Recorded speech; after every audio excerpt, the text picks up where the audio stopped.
కలిసి నీ సన్నిధిలోనే ఒక దినము గడుపుట 1000 దినాల కంటెను శ్రేష్టమైనది. నీ సన్నిధిలోనే ఒక దినము గడుపుట 1000 దినాల కంటెను శ్రేష్టమైనది.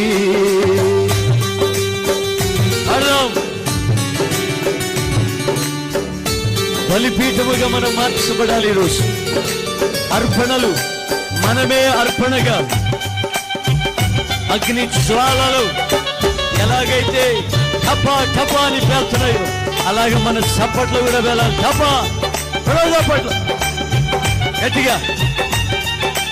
ఆమేన్.